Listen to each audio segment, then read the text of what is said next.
Meu nome é Natália, nasci aqui em Cachoeira mesmo, tenho 36 anos e sou empresária, tenho uma pousada aqui em Cachoeira.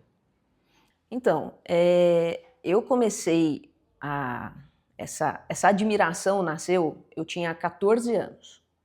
Foi quando eu vi a primeira vez, quando apareceu o Roberto na televisão, ele estava dando entrevista, eu lembro até para Claudete Troiano, no Norte a Norte.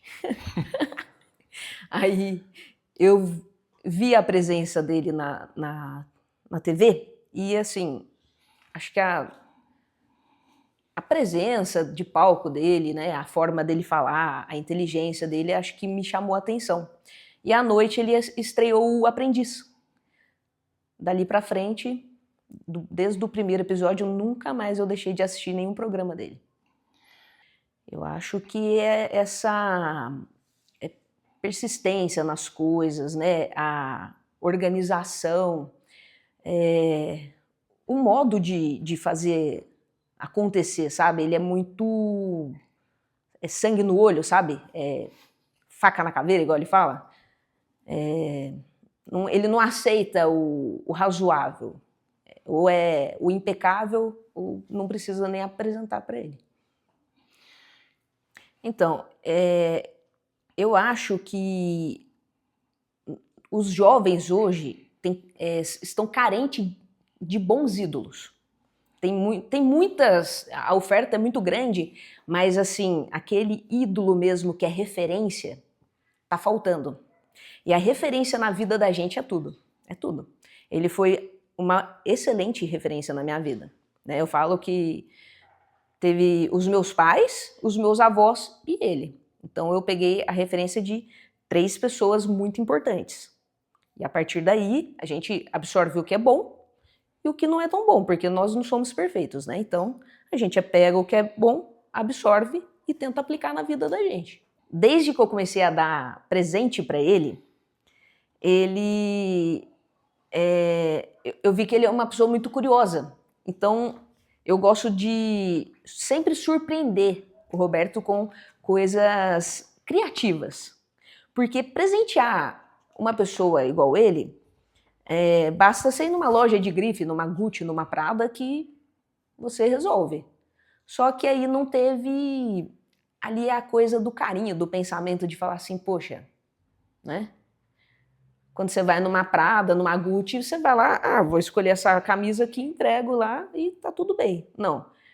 Eu gosto de perder tempo. Eu falo que quando chega janeiro, o meu cérebro ele já entra em processo criativo para ver o que eu vou presenteá-lo, entendeu? E, assim, já dei muitas coisas pro Roberto, desde taco de sinuca, que é uma das coisas que ele ama, já dei... uma coisa que eu consegui, que foi, assim, muito inédita, eu consegui um autógrafo do Roger Federer. Aí uma amiga minha, ela namorava um suíço na época, e tipo, ele era o Roberto da Suíça. Ele era um empresário super bem sucedido. E aí minha amiga, ela fez a ponte, ela levou uma camisa que eu mandei personalizar com o nome do Roberto, e eu mandei para ela estava indo viajar para a Espanha na época, ela encontrou com o namorado dela, entregou na mão dele, e ele enviou para Dubai, que é onde o Federer estava. O Federer assinou, mandou de volta para ele na Suíça, e da Suíça ele mandou para mim aqui. E foi um negócio tão chocante que de primeira tem até um vídeo do Roberto abrindo. Você vê que ele fica meio incrédulo assim quando ele vê o autógrafo do cara, como que diz assim, como é que essa menina conseguiu um autógrafo de um suíço, né? Mas eu consegui. Você já tem, né, um contato bem próximo a ele. Como foi a primeira vez que você chegou até ele, conversou com ele, o primeiro contato? No Cruzeiro do Aprendiz. Aí no Cruzeiro do Aprendiz eu deixei meu pai maluco, o cara da agência de viagem doido, deixei todo mundo doido. E antes disso, né, antes do cruzeiro, eu mandava mensagem para membros da família do Roberto. Então, tentei falar com o filho, tentei falar com um monte de gente. E a única pessoa que me deu atenção foi a irmã dele, a Catarina. Inclusive, eu sou muito grata a ela, porque essa trajetória só teve esse sucesso graças ao início lá, né, dela ter me dado essa atenção e ter comentado sobre a minha pessoa com ele, né? E aí eu conheci ele no Cruzeiro do Aprendiz e dali em diante a gente tem o contato até hoje. E assim, eu lembro que quando eu vi ele a primeira vez, o coração acelerou, a perna ficou mole, a palavra não saía, né? A voz não saía. E assim, até hoje eu tenho essa emoção. Eu falo que toda vez que eu vou vê-lo pessoalmente, é como se eu estivesse vendo ele a primeira vez, que a emoção é a mesma. E ele fala assim, mas você já cansou de me ver e tal. Eu falo, não, o dia que acabar essa emoção, né, essa admiração, é porque você perdeu a fã, então isso não vai acontecer. Ele falou com bastante carinho, inclusive foi até o tema, né, de uma conversa em uma entrevista, sobre a maquete que você fez, né, que você encaminhou para ele, que você presenteou, que tem a figura dele com o pai, né? Isso. O que te motivou? O que fez você pensar nessa surpresa que de fato deixou ele emocionado e que ele guarda no escritório dele, né? Então, igual eu falei para você antes, eu gosto de ir pelo lado criativo.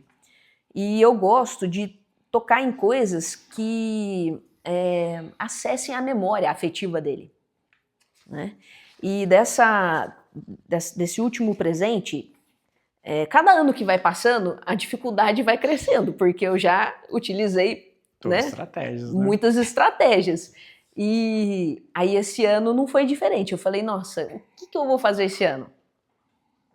Aí veio a ideia da maquete. Por quê? Porque ele atualmente, ele atua no ramo de steel frame, né?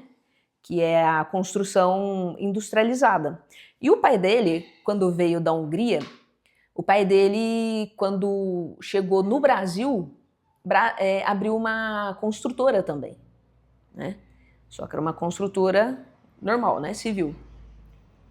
E o sonho do pai dele, o sonho do pai do Roberto é que ele fosse engenheiro. Que ele fosse engenheiro. E o Roberto não quis. Ele quis seguir o lado das ideias, né? Ele quis ser publicitário. E o pai dele faleceu acho que em 2013, se eu não me engano, e não chegou a ver essa realização do sonho.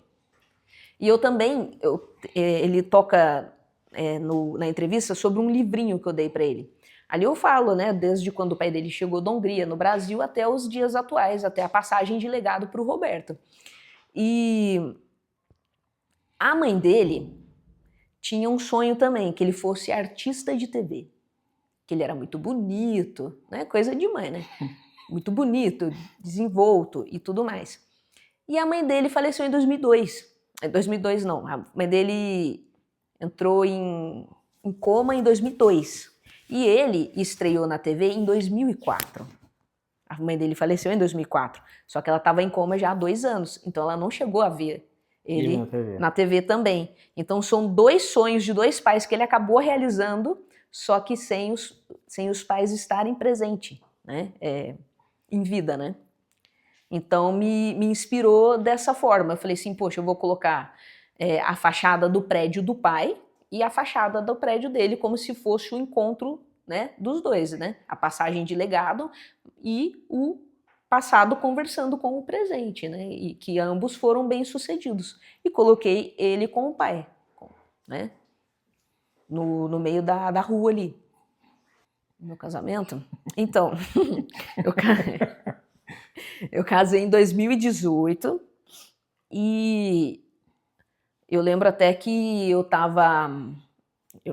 o Roberto viu, sei lá, acho que no meu Facebook, não sei, ele falou assim, você vai casar?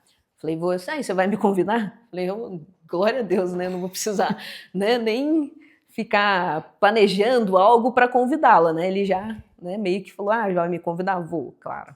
E aí eu fui jantar com ele e com a esposa e com a irmã e o cunhado, para convidá-los para serem meus padrinhos de casamento.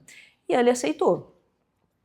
E, assim, para mim, foi a maior realização pessoal minha, né? Tê-lo como padrinho de casamento, né? E lá ele fez um pocket show para mim, a gente cantou junto, arrisquei bem.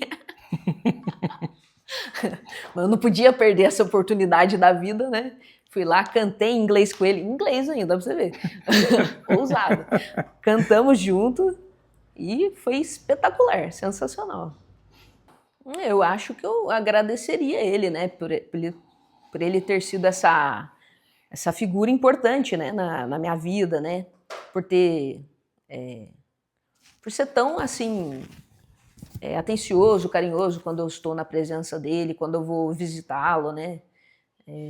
Eu agradeceria ele de ter me permitido fazer parte da vida dele de alguma forma. Eu acho que eu falaria para os jovens, para eles terem essa referência mesmo, mas uma referência boa, né? Não precisa ser só um empresário, pode ser uma pessoa que é fora da curva mesmo. Pode ser um investidor, não sei. Porque o conhecimento, a curiosidade, é o que move a gente, sabe? E conhecimento é muito importante, né? Para que a gente seja bem sucedido na vida. Sem conhecimento não tem como. E você tendo uma referência ajuda muito, porque você vai pegando, né, as dicas, né, do que fazer, do que não fazer, né? Saber que você vai errar, né? Porque ninguém é infalível, né? Mas é isso aí. Tenham bons ídolos, boas referências. Você está contratada ou você está demitida? Tomara que eu esteja contratada. Mas eu vou perguntar pro Roberto da próxima vez. Que legal. Essa foi boa, hein?